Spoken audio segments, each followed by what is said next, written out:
He stared at the blank page. His confidence was completely gone. 2 scrolled endlessly, trading her real time for empty digital validation.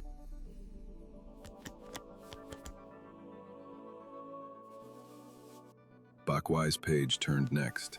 His unique ability to listen stood clearly defined. The groceries spilled, but this time he didn't just walk away.